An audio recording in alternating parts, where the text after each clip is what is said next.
your dreams.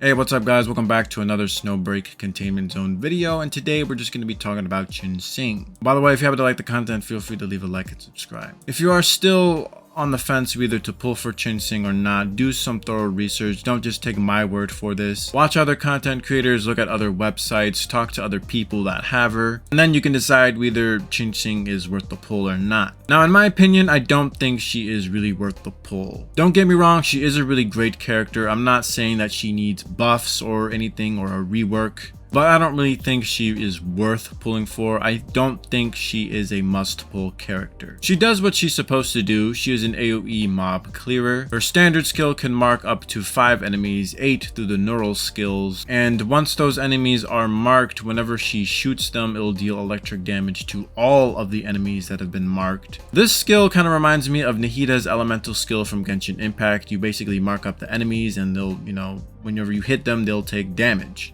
Also, when you use the standard skill, you can move around in order to mark up enemies that you need to mark up. While she is in this phase, she will have damage to interruption resistance, so you don't have to worry about her getting knocked back when you are using this standard skill. Her support skill is pretty similar to her standard skill, but it's more of a support way.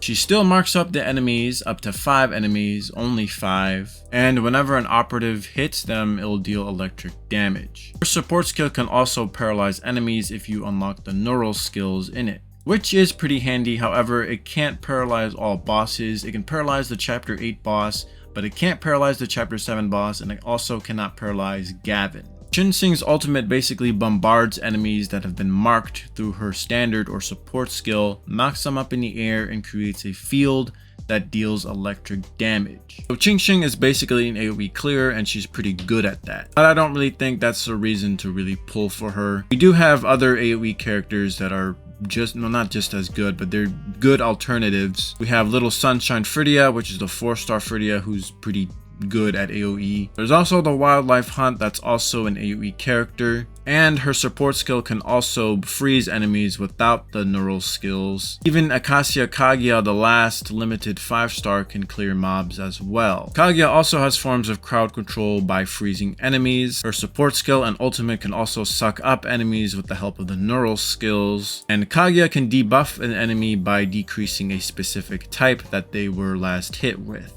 So not only does Chenxing have alternatives for AoE, she's also not that free-to-play friendly, since she does need her 5-star weapon in order to deal damage. Not to mention her Dueos alignment requires her to have an electrical weapon, so you're either going to have to roll for the 5-star weapon or be lucky enough to have a 4-star electrical weapon in your inventory, or some other 5-star electrical weapon in your inventory. So in my opinion, I don't think Chenxing is a must-pull. I think she's a pretty easy skip if you are looking for another AoE clearer or another character that can paralyze enemies. She is a pretty great option. I do think Acacia Kaguya was a better option to pull for, because at least she can debuff enemies, which is pretty universal. Chenxing doesn't really have any utility to her. Field in her ultimate can decrease the enemy's ballistic damage resistance, which is pretty neat, but the field is pretty small, and if you're dealing with a boss or an enemy that just hops around a lot, they can just hop off of the field. Cloud Ethereal does have a pretty unique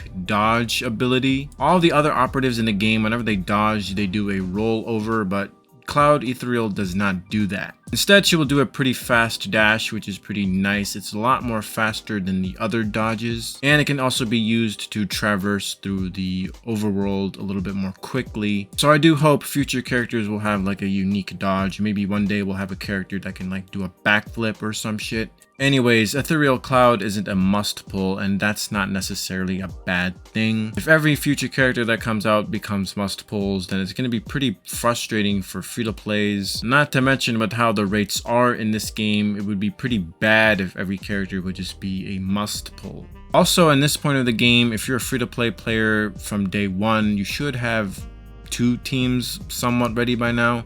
We do get Cirrus for free. So you have the free-to-play starting team with Fenny, Life, and Acacia. The second team could have Ceres, the 5-star that you chose, and the quiet critter Yao. So you should have 2 teams by now, or at least on the verge of building the second team. So you probably don't need to worry about pulling from more characters at this point. Now, Ethereal Cloud is pretty fun to play. I think she's more fun to play than Acacia Kaguya in my opinion. Playstyle really reminds me of Nahida, and I really liked Nahida's playstyle, so it really does feel like I'm playing Genshin but with guns. Not to mention Ethereal Cloud is so hot. I mean, come on, just look at her, man. I would not blame you if you pulled her just for the booba, because she looks fucking fine. Her appearance kind of reminds me of Shenhe, another character from Genshin Impact. Anyways, that's going to be the end of this video. Let me know what you guys think about Ethereal Cloud.